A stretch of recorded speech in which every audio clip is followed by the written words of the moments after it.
This is the last talk. There will be a dialogue on Wednesday for 5 days.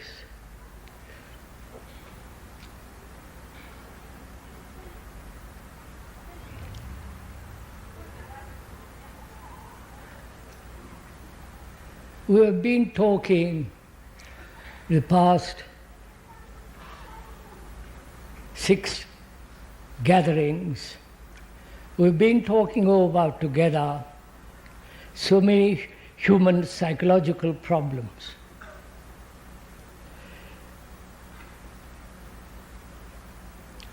And I would like this morning, if I may, talk about something I think that's quite important.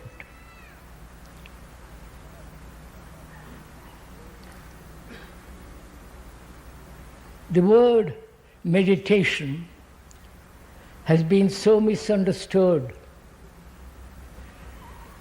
at least I think so, both in the East and in the West. The word itself means to think over, to ponder over, to inquire into, and not all the things that we have made of it. It's a very complex problem, as all human problems are, and meditation has very little meaning if we have not laid the right foundation for meditation. The very laying of the foundation, which is righteous behavior, to be free from fear, and so on, in the very laying of that foundation is meditation. Meditation isn't something away, isolated from daily activity. It's all inclusive. I think this must be understood right from the beginning. It's not something that you do for 20 minutes in the morning, afternoon and night, and then forget all about it, and then carry on your daily mischievous life. It is something that when meditation takes place is something extraordinary, and we must investigate it together. We are going into it together, sharing it together. I am not telling you how to meditate. That is too silly, because that's too infantile. Because one of the first things that one must be free is to be completely a light to oneself. You understand? A light to oneself. And this light cannot be given by another. Or can you light it at the candle of another? If you light it at the candle of another, it's just a candle. It can be blown out. But whereas, if we could find out what it means to be a light to oneself, then that very investigation of it is partly meditation. So we are going together, investigate first what it means to be a light to oneself, and see how extraordinarily important it is to have this light.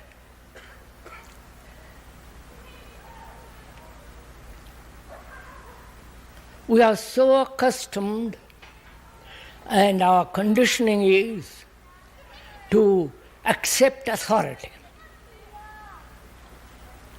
The authority of the priest, the authority of a book, the authority of a guru, the authority of someone who says he knows, and so on. In all spiritual matters, if I may use that word spiritual, in all those matters, there must be and there should be no authority whatsoever. Because otherwise you can't be free. You can't be free to investigate, to find out for yourself what meditation means. So, if you are really deeply interested in this question, because this question, the meditation, not how to meditate, that's again too childish, but the movement of meditation, the act of meditation, the flow of meditation, to discover what it means. Authority, that is, to find out from another what and how to meditate, is one of the questions of authority. Where there is authority, there can be no freedom, either in the tyrannical world, in the dictatorship, the totalitarian state, there is no freedom. In the same way, if there is no freedom from authority, that is, the word authority means one who originates something, the author. The word comes from the word author, the one who begins something, originates something, and the rest of the people follow it, make it into an authority, and then it's dead. So one must be very careful if you really want to go into this question of meditation, to be completely, wholly, inwardly be free from all authority, from all comparison. I don't know if you can do it, including that of the speaker, especially that of the speaker. That is me. Because if you follow what he says, it's finished.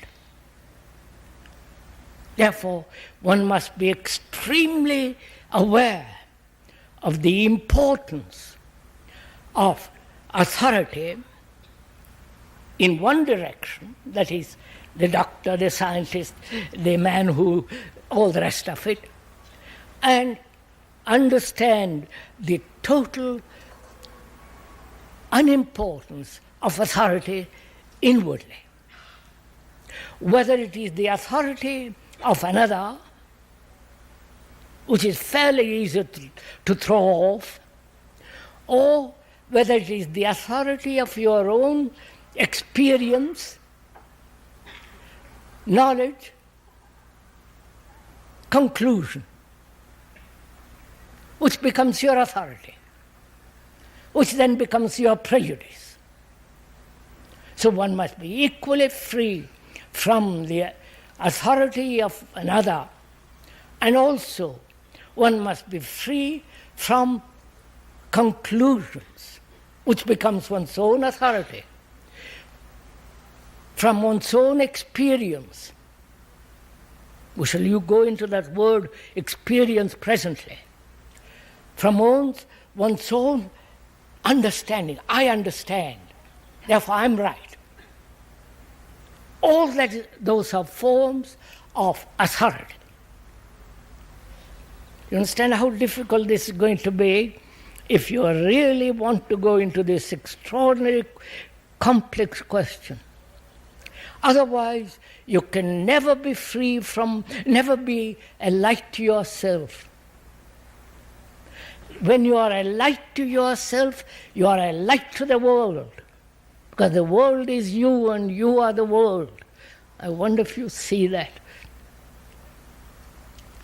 So, that's the first thing to understand. That there is no one to guide you, no one to tell you that you are progressing, no one to tell you that or encourage you. You have to stand completely alone in meditation. You understand that what it means? And you can, and this light can only come to yourself when you understand or investigate into yourself what you are. That is self-awareness, to know what you are. Not according to psychologists, not according to some philosophers, not according to the speaker, but to know, to be aware of your own nature, of your own structure, of your own thinking, feeling. Find out the whole structure of it. Therefore, self-knowing becomes extraordinarily important. Not the description given by another, but the actually what is, what you are. Not what you think you are, or what you think you should be, but what actually is going on. You know how difficult that is? Have you ever tried it? To be aware actually what is taking place inside the skin, as it were. Because we observe through the knowledge of the past, right? Through what you have acquired as an experience or what you have gathered from another. With that knowledge, you examine. Therefore, you are examining yourself from the background of the past. Therefore, you are not actually observing what is. So there must be freedom to observe. And then, in that observation, the whole structure and the nature of oneself begins to unroll. You're following all this? Please give, for this morning at least, an hour's attention. Because very few people will tell you all this. Because they have self-interest. They want to form organizations, groups. You follow the whole structure of that business. So please, if you don't mind, give your complete attention to what is being said.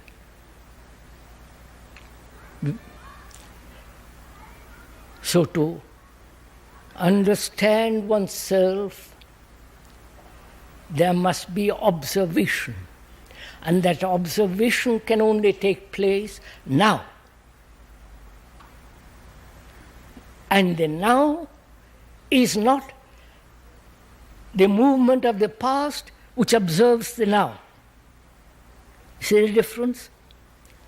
I can observe the now from the past, from my past conclusions, prejudices, hopes, fears, and all the rest of it, which is the observation of from the past of the present and think I am observing the now. But the observation of the now can only take place when there is no observer who is the past. You understand this? So observation of the now becomes extraordinarily important. Which, as we said the other day, the movement of the past meeting the present must end there. That is the now. But if you allow it to go on, then the now becomes the future or the past, but never the actual now. I hope you understand all this. So, observation can only take place in the now, in the very doing of it. When you are angry, when you are greedy, to observe it as it is, which means not to condemn it, not to judge it, but to watch it and let it flower and disappear. You understand the beauty of it? Huh? You know? Oh, come on.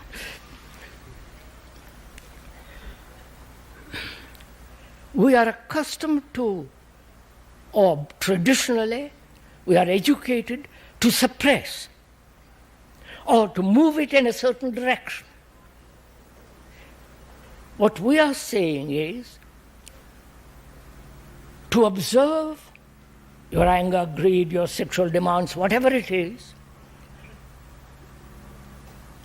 and to observe without the past, so that the anger flowers and disappears, withers away. And when you do that, you will never be angry again. I don't know if you have ever done these things, but do it sometime, and you will discover it for yourself.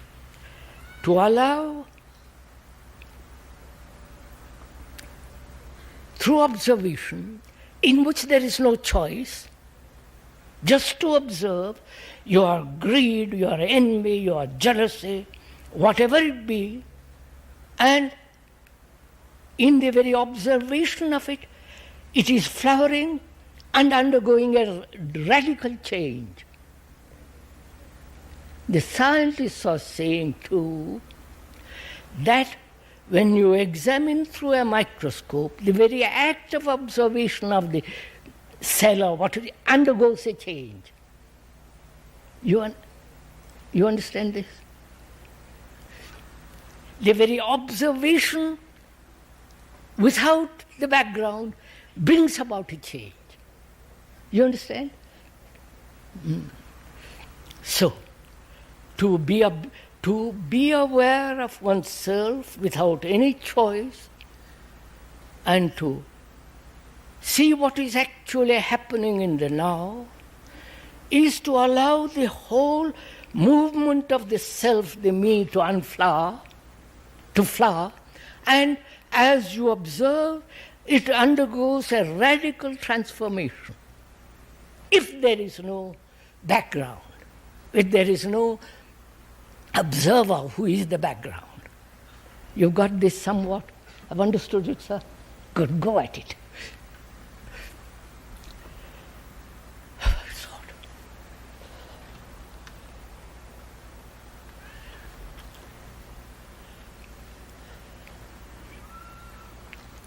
So, in doing that, obviously, authority has no place. The man who says, I know, I will do this or do that, that is out completely, forever. So there is no intermediary between your observation and truth, which we are going to find out presently what truth is, if it cannot all be described. So, in doing that, one becomes a light to oneself.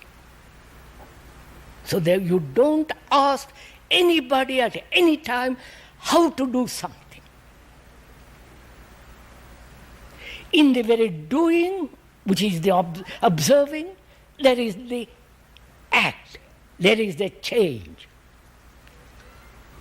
So, that's the first thing to learn, because we are learning. First thing to learn, that one has to be a light to oneself.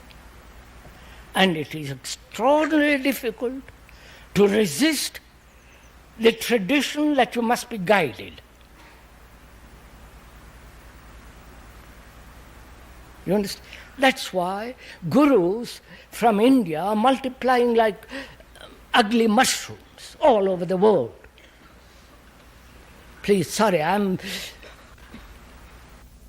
because they are really bringing old tradition and putting it into different words and offering it. It is the old. In India, it's going on for thousands of years. I've seen many of the so-called top gurus. They've come to see me. And they live with great respect, but they go on their own way. So, freedom to observe, and therefore no authority of any kind, is essential. Then, the search for experience, which we all want, must come to an end. I show you why. We have every day various kinds of experiences. We have had sexual experience, experiences of various kinds through books, through, the whole demand for experience. The word experience means to go through and finish, not to record it.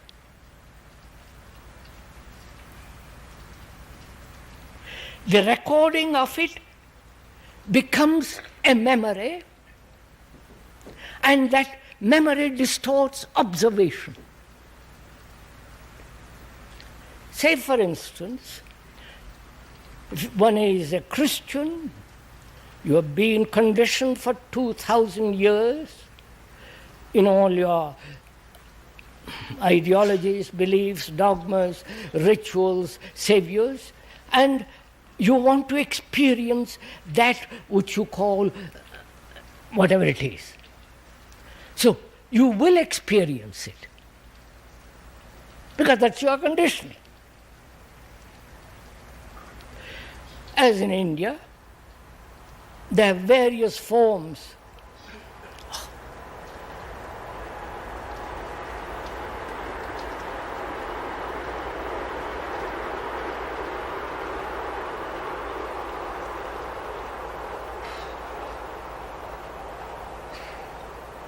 There are various gods, hundreds of them. And they are conditioned to that. And they have visions of that.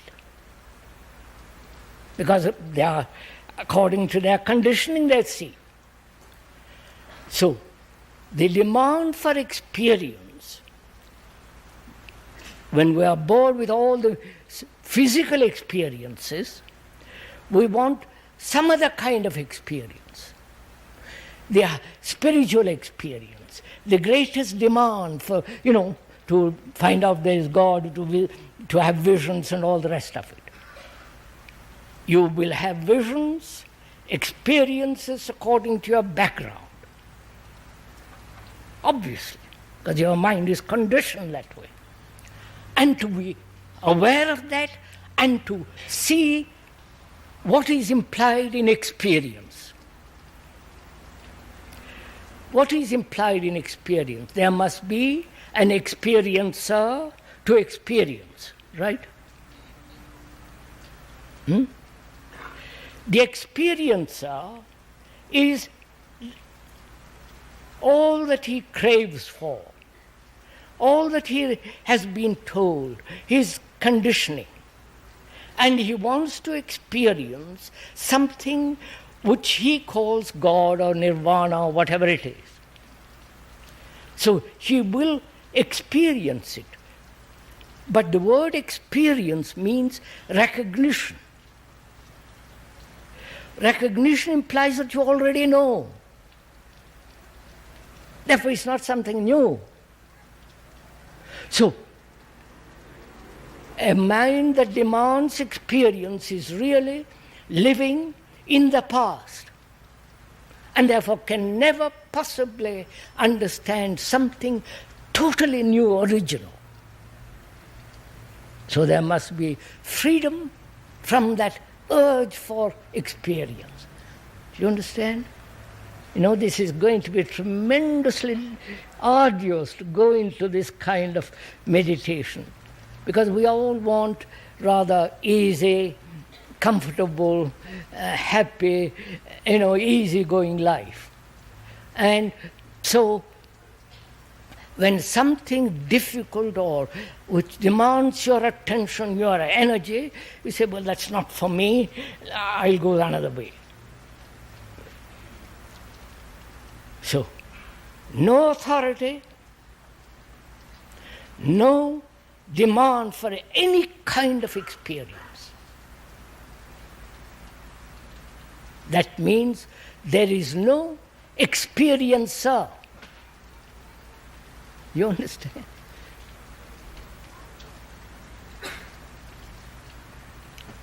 Are we sharing this together somewhat?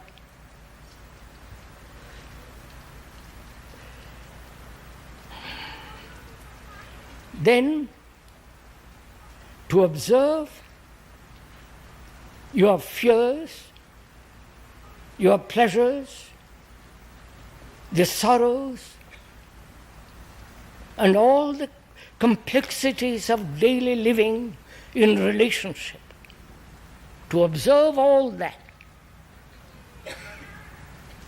To observe very carefully. And we said to observe implies that there is no observer. Therefore, there is no question of suppressing, denying, accepting, but merely observing your fear. Because when there is a fear, it always distorts perception. When you are merely pursuing pleasure, again that is distorting a factor. Or when there is sorrow, again that's a burden. So the mind which is learning what is meditation must be free of this and understand the daily, everyday relationship, which is much more arduous. Because as we said, our relationship with each other is based on our own image of the other, and so on. So as long as there is an image maker, that image maker prevents actual relationship with each other. Right? So this is essential before we can go very deeply into the question of meditation. That's why very few people meditate properly, rightly. The rest play as an amusement, something that you add to what you already have. Now when that is carefully, well established, deeply,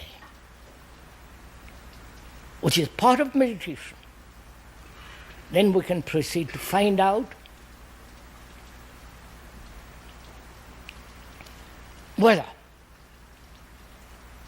thought can be controlled.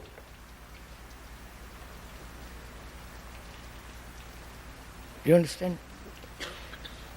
Wherever you go, either in India or Zen monastery, or various forms of meditation, Tibetan, they're bringing all the stuff over from Asia because you're all so gullible, so ready to accept something you think is new. It's just as old as the hills.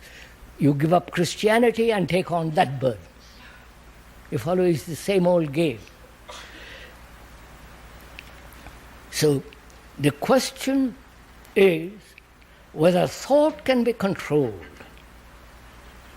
All systems of meditation, systems being practicing, method, day after day,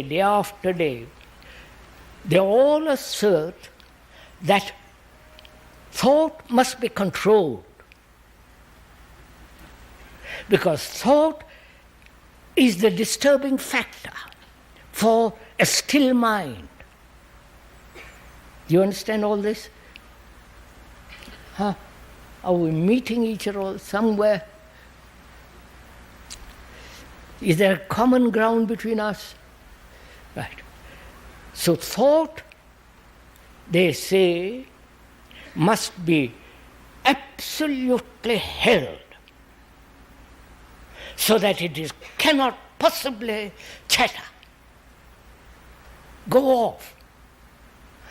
Therefore, they say, it is in order to control it, various systems are necessary. The Zen system, the Tibetan system, the Buddhist system, and the various forms of Hindu meditation, which is, in essence, control your thought. Right? I do not know if you have gone into this question at all.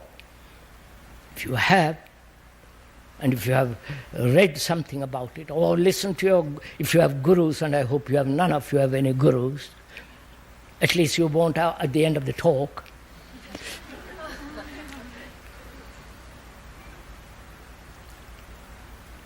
They all insist, because I have listened to all of them. They have come and told me a great deal about it. Asking the speaker to join them. Asking, I won't go into all that rubbish. They all insist that thought must be controlled, and therefore thought must be held. One of the systems is mantra yoga. You've heard of that. Transcendental meditation. Give a good name like transcendental, and then you change that into something marvelous. The word mantra has the root meaning of it is a sentence, a formula, a word that will bring about concentration. You understand? It can be Coca-Cola. Don't laugh, please, don't laugh. You are caught in it. That's what I'm objecting to. You're caught in it. It can be that drink, it can be another word, or a Sanskrit sentence given to you by your guru for $150, and so on, so on, so on, so on. The idea being to help to bring about concentration, so that your thoughts are completely held. You understand? Now, when you look into it, who is the controller? You understand? You want to control your thought. You see the importance of controlling your thought. And you say, and you try to control it. And all the time, it slips away. You spend 40 years in controlling. You understand? Every moment it's slipping away.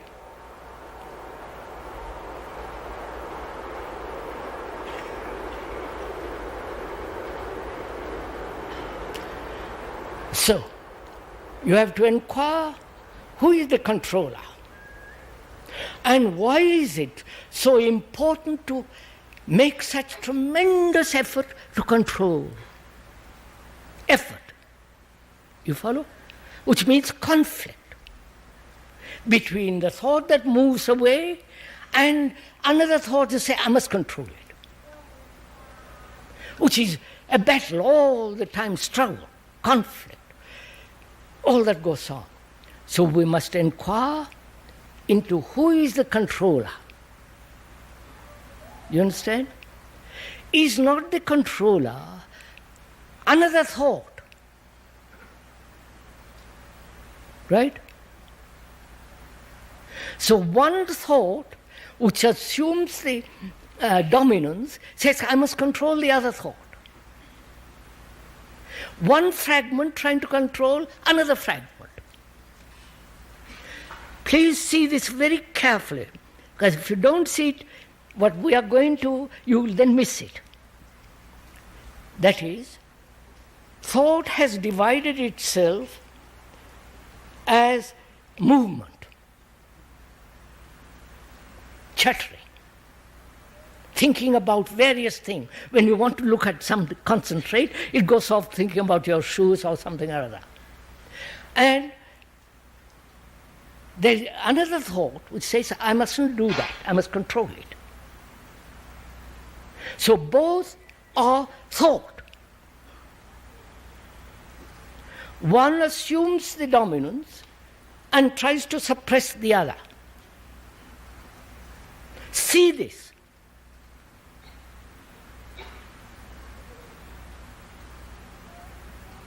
See the validity of what is being said, not because I say it, it is so. That is, a thought says, it would be marvelous if I could control the thought which is wandering so that I can experience nirvana, or whatever that wants to experience.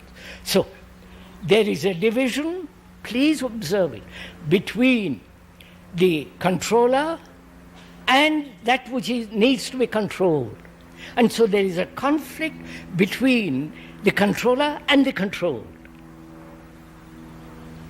And there are various systems that will help you to control. Which is one of the systems is become very slowly aware of everything you are doing. Your breathing, your posture, it's all too, I can't bear with all that kind of stuff.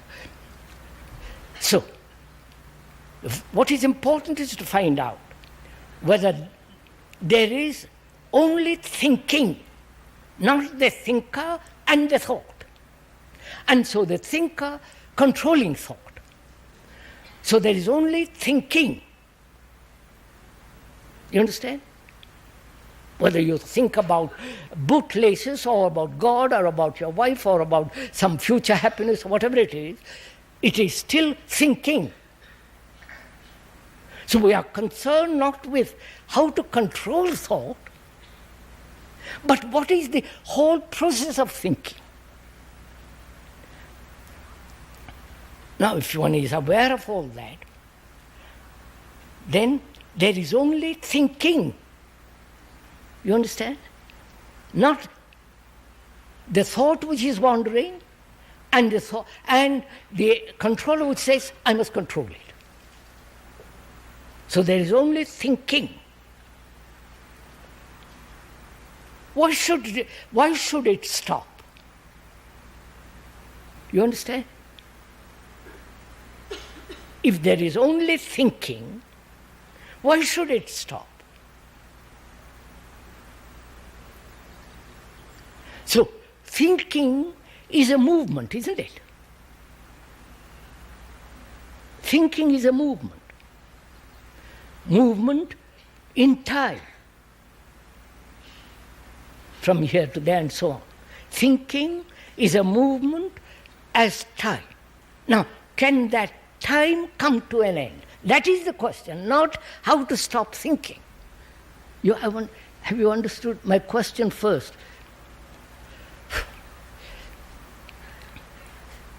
We have laid emphasis in meditation, people have, the gurus and all the rest of the group,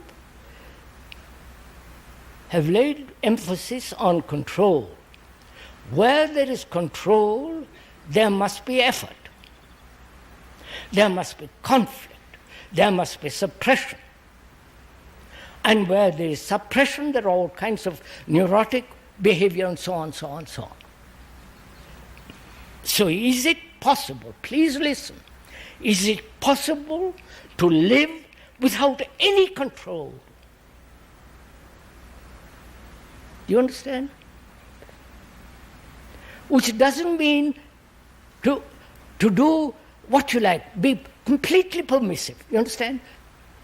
We are asking much more serious question, which is, can, in your daily life, psychologically, can you live without any control whatsoever?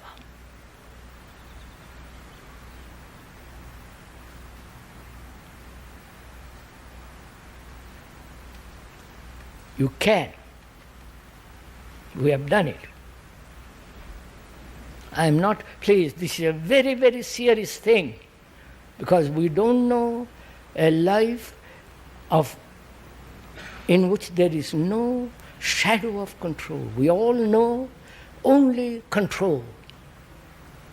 So to understand that, a life without control, one must go into it very, very deeply. That is, control exists where there is comparison. I compare myself with you, and I want to be like you, because you are more intelligent, more bright, more spiritual, God knows what else. So I want to be like you. So I make an effort to be like you. If there is no comparison whatsoever psychologically, what takes place? I am what I am. I don't know what I am, but I am that. There is no movement towards something which I think is more. So what takes place? When there is no comparison, what has taken place? Am I dull because I have compared myself with you who are clever, bright, and therefore I become dull? Or the very word dull makes me dull? You understand meaning? I wonder if you understand all this.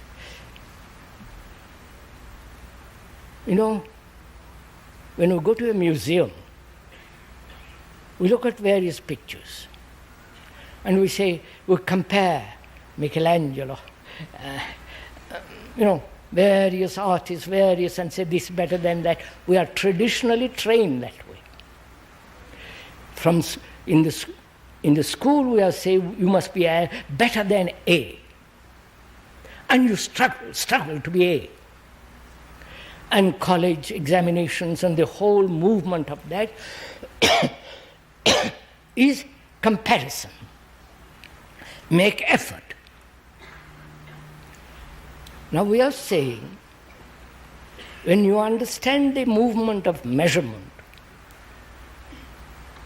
and when you see the unreality of it psychologically, then you have what is.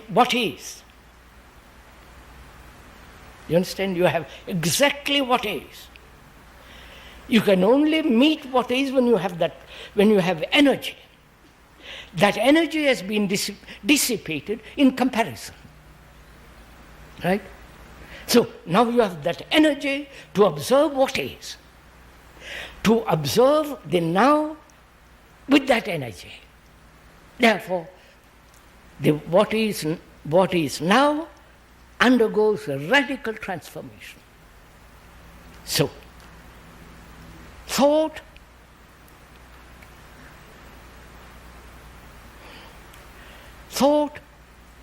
has divided itself as the controller and the controlled. But there is only thinking. There is no controller or the control, but only the act of thinking. Thinking is a movement in time as measure. And can that naturally, easily, without any control, come to an end?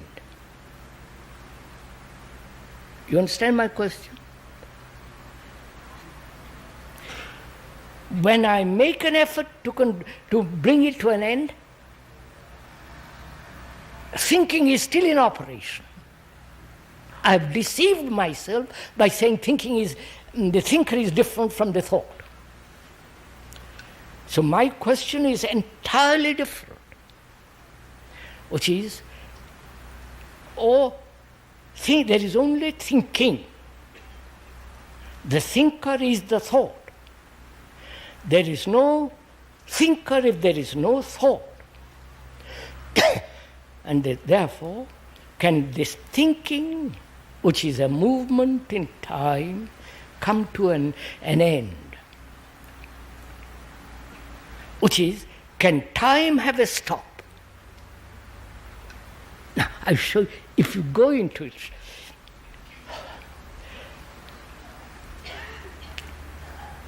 We said, time, please, Peg, if you are tired, take rest, and I'll stop too. If you're not tired, we'll go on. Time is the past. Right? There is no future time.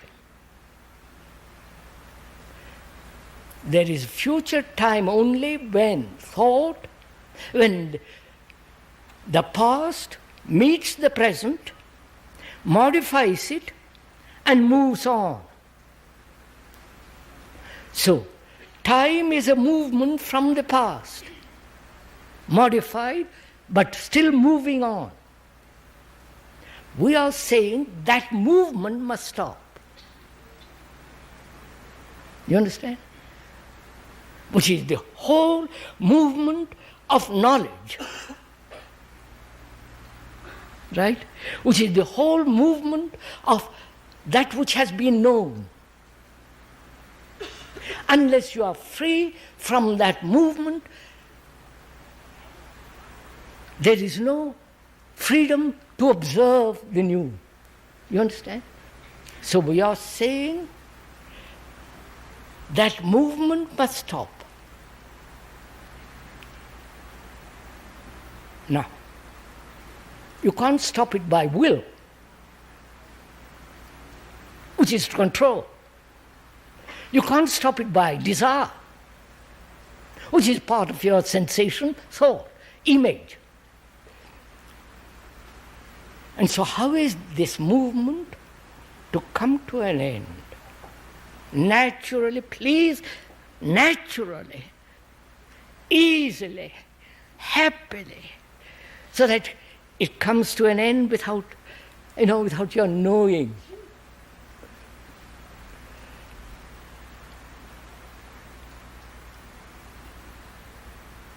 Have you ever given up something that gives you great pleasure at the moment?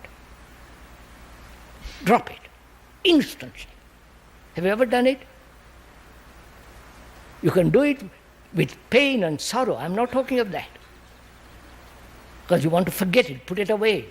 But something that gives you immense pleasure. Have you ever done it? To drop it, instantly there is without any effort. Have you?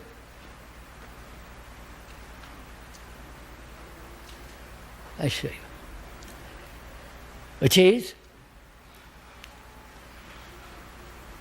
the past is always our background. We live in the past. He has hurt me, he has told me, I want this, you follow? Our whole life is spent in the past. The incident of now is transformed into memory, and memory becomes the past. So we live in the past. The movement of the past, can that stop? That's what we are asking. You understand?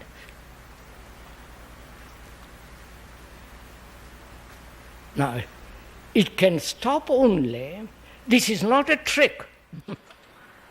This isn't something you repeat and say, yes, I've stopped it.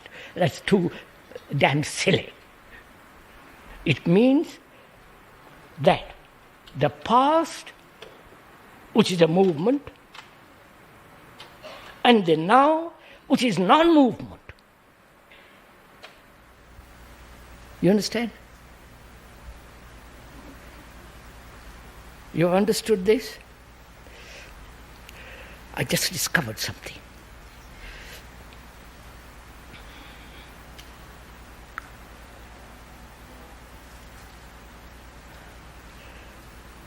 The past is the movement modified through the present to the future. That's the movement of time. The past is a movement, always moving, going forward, meeting the present and moving. The now is non-movement, because you don't know what the now is. You only know movement, right? When that movement meets the now, there is no movement at all. You understand?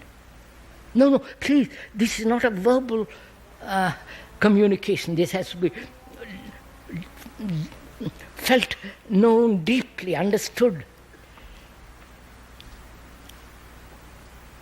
See, the immovable is the now.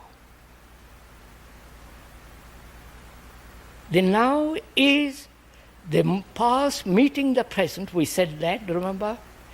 The past meeting the present and ending there. That's the now.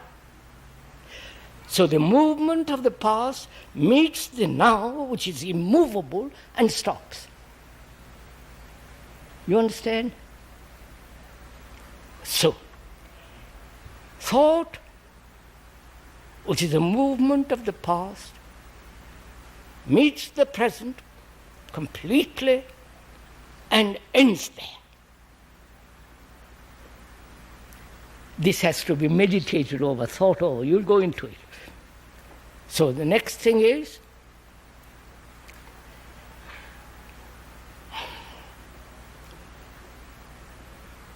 mind, which is not only a matter, which is the brain, which is also sensation,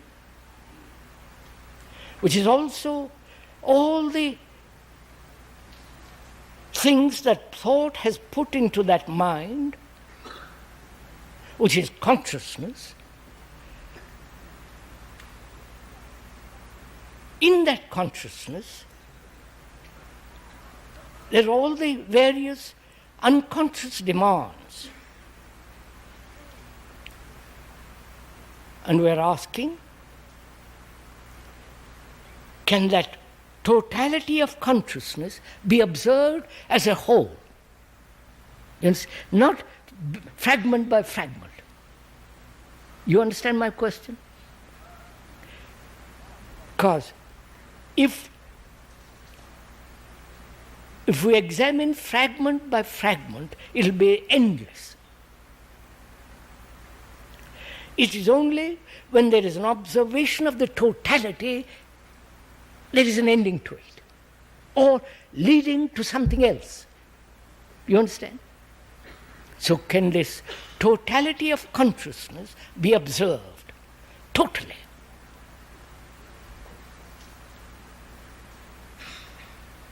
It can, if you will do it, which is, when you look at a map, on a karta, when you see a map,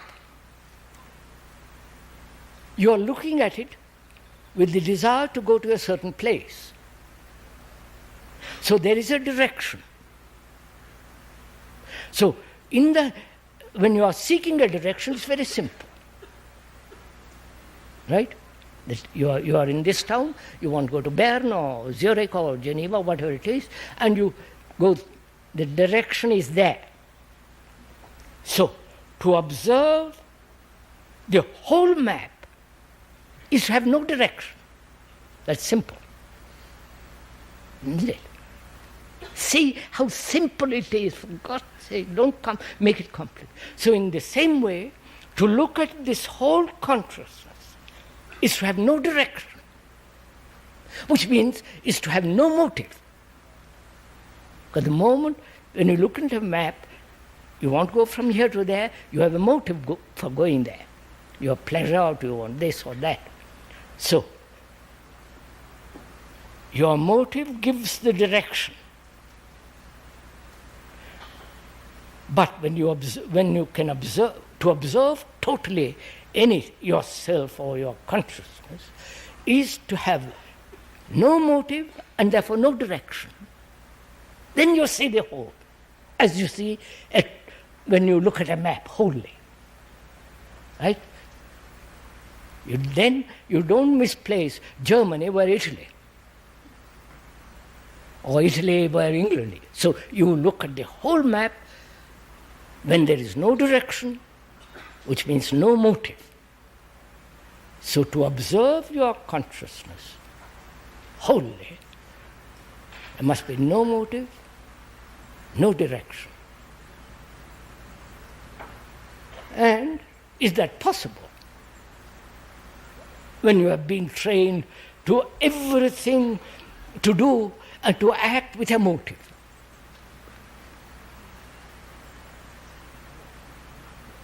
There is no action without a motive. That's what we are trained, what we are educated for.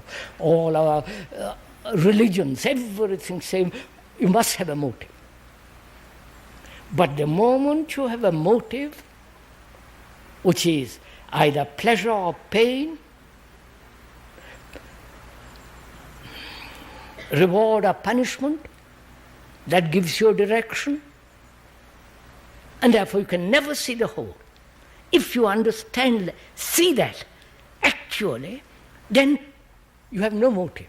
Not how am I to get rid of my motive. You understand? You can only see something totally when there is no direction.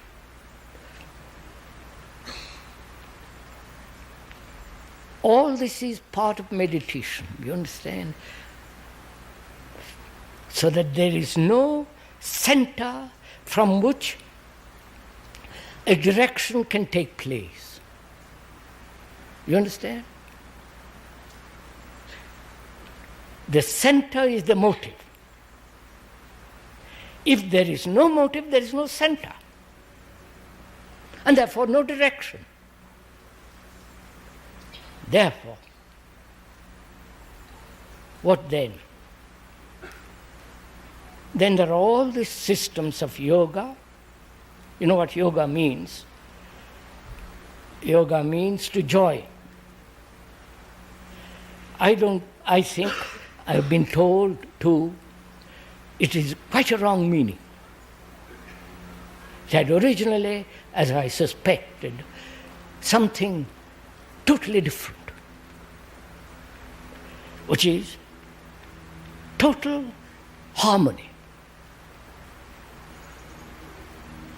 Not by doing exercises, breathing, you will get harmony, but the way of living itself is harmony. You understand? And you can only do that when you have understood relationship. You follow? So, are you following all this?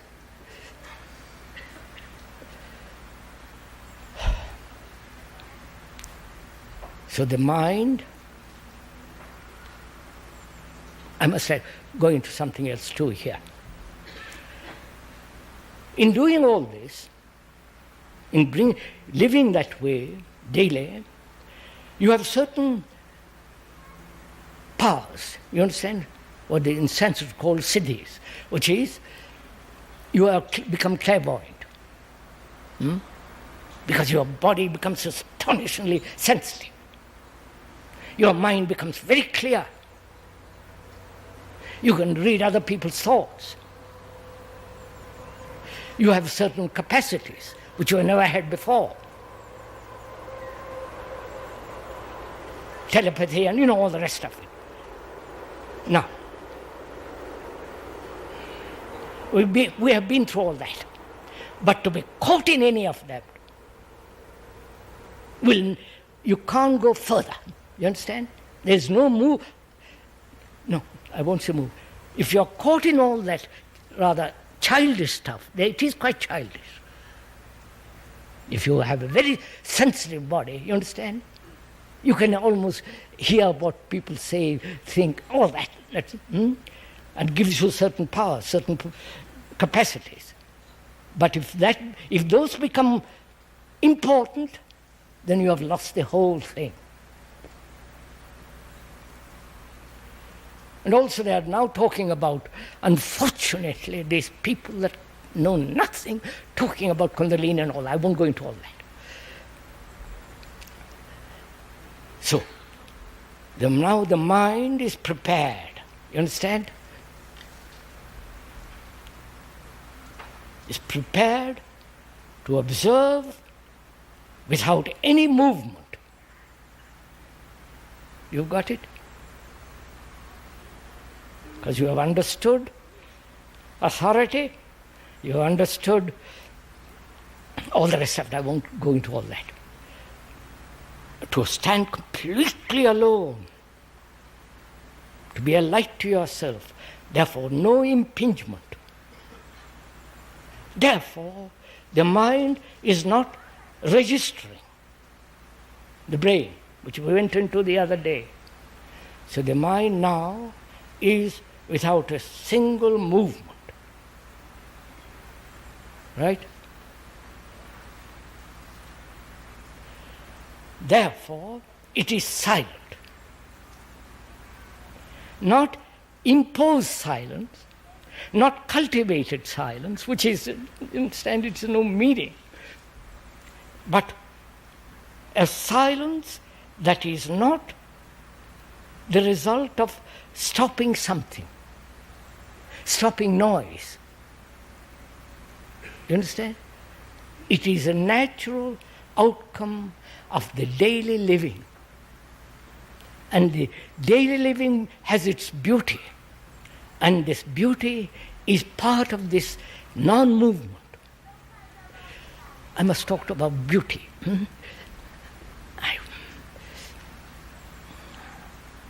What is it? This.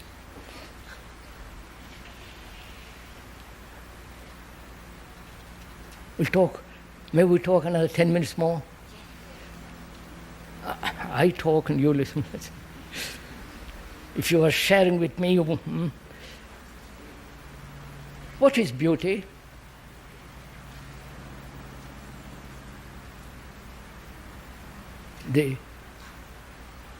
Is it the description? Is it the thing that you see, the proportions, the height, the depth, the shadows?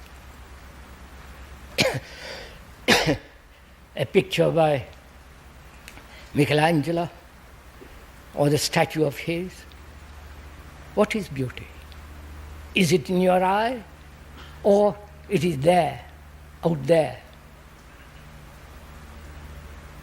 Or it is not in your eye or out there. You understand what I'm talking about? We say that's a beautiful thing. Beautiful architecture, marvelous cathedral, or a lovely painting. It's out there. Or is it in the eye? Because it's been trained, it's been observing, it's seen that which is ugly and not proportionate, not having no depth, no silence, no...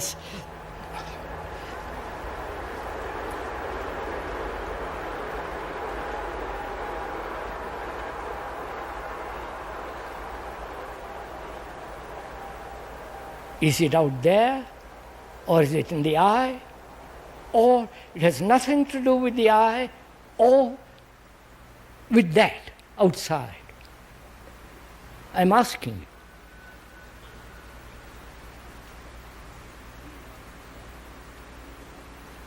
Beauty is when you are not. Right? You understand? When you look, it is you are looking. You are judging. You are saying that is in marvelous proportion. That is so still, that has got depth, that has got such grandeur. But it's all you looking, giving it importance. But when you are not there, that is beauty. You understand? Oh, you don't know. And when that beauty is there, that expression of it may never take place. You understand? But we want to express it. Because that's self-fulfillment. I'm an artist, I'm great. You follow? Therefore, beauty may be when you, as a human being, with all your travail, with your anxiety, pain, sorrow, are not there, there is beauty. So the mind now is still, without a movement.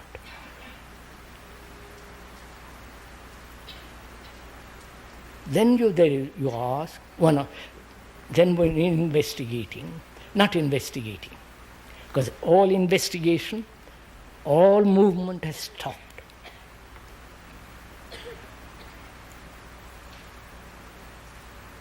Then, what is there when movement stops? You understand?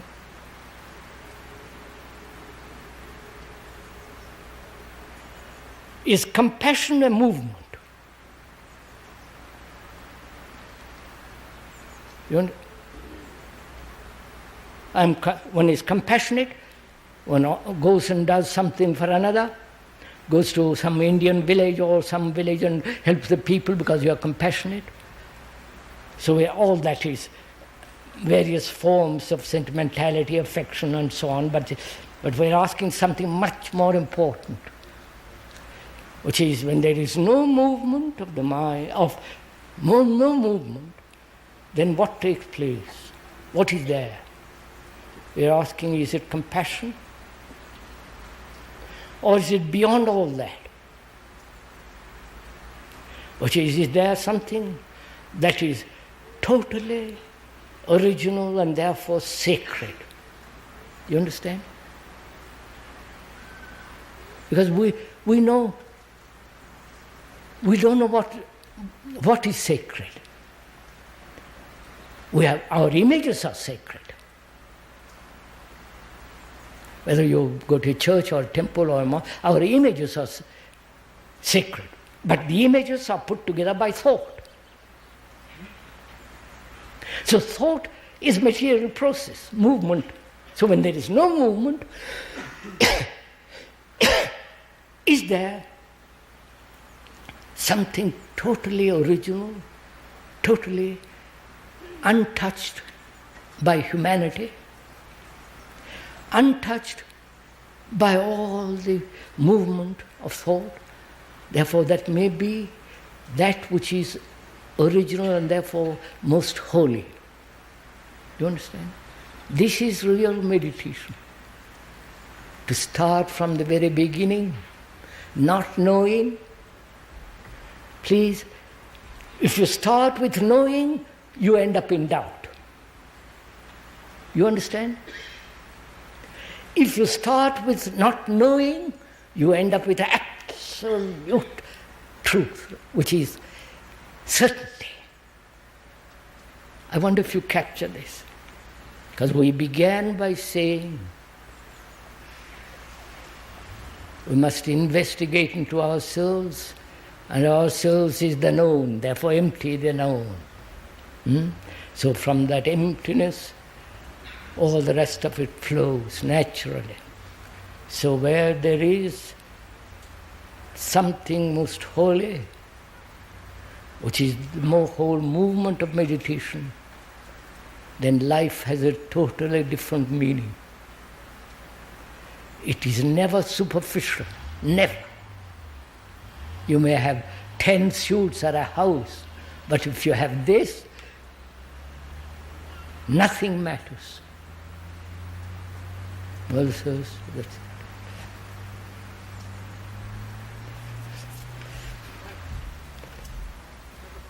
Yes, sir. Isn't motive and movement necessary in business? And if so, how does one choose the right motive and movement in business? What is the right motive in earning a livelihood? That's right, sir? Yes, isn't motive necessary? Yeah, I'm sorry. What is the motive or right motive in earning a livelihood? Which means, what is the right livelihood? Isn't that right, sir? Yes. Yes, sir. What do you think is the right livelihood?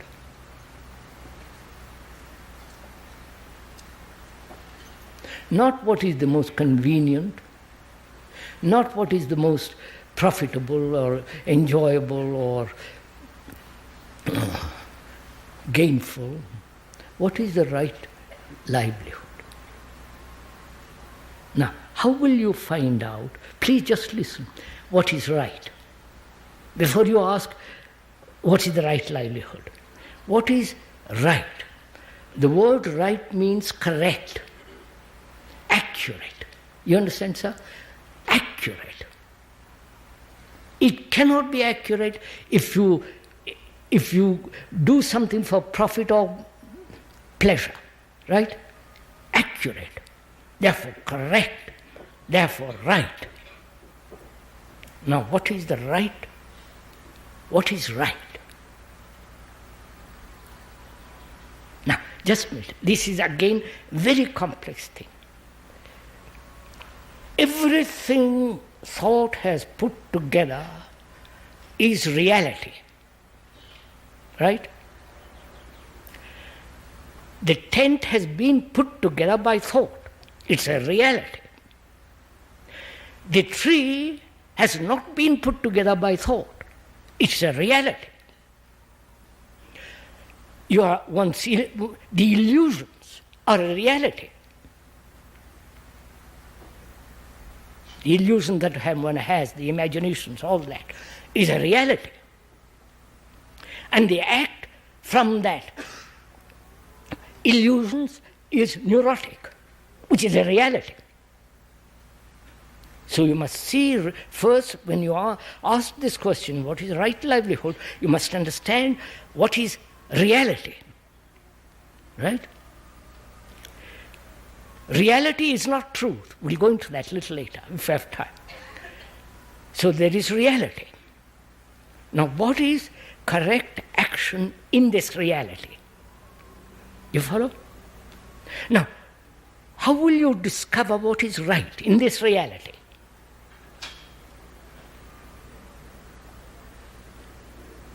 Discover for yourself, not to be told. Then you're. If I tell you that, go and do this, then you might regret it and then cuss me at the end of it.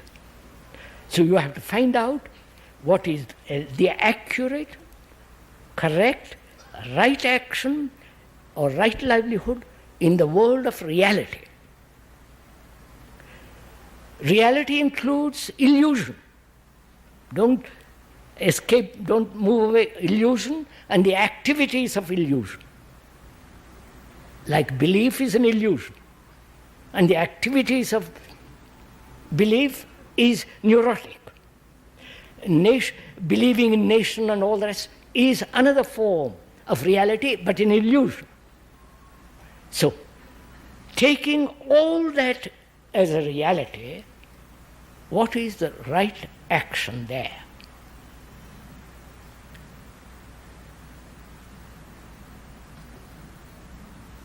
You understand? Who is going to dictate, who is going to tell you? Nobody, obviously. So, when you see, please listen, Sadisho, when you see reality without illusion, which is also reality, the very perception of that reality is your intelligence, right? In which there is no mixture of reality and illusion and all the rest of it. So, when there is observation of reality, which is the reality of the tree, reality of the tent, reality which thought has put together, including vision, illusions, when you see all the reality, that reality, the very perception of that is your intelligence, isn't it? Right? So your intelligence says what you're going to do. I wonder if you get this. Do you understand this? Intelligence is to perceive what is and what is not. To perceive what is and see the reality of what is, which means you don't have any psychological involvement, psychological demands, which are all forms of illusion. To see all that is intelligence. And that intelligence will operate wherever you are. Therefore, that will tell you what to do. Now, then what is truth? Reality, we said, right? And what is truth? Certainly not reality. So, there is truth. One has to go into it. I'm time to go now. There is truth. Then what is the link between reality and truth? You understand? The link is this intelligence. That intelligence that sees the totality of reality and therefore doesn't carry it over to truth. And the truth then operates on reality through intelligence. I've got it.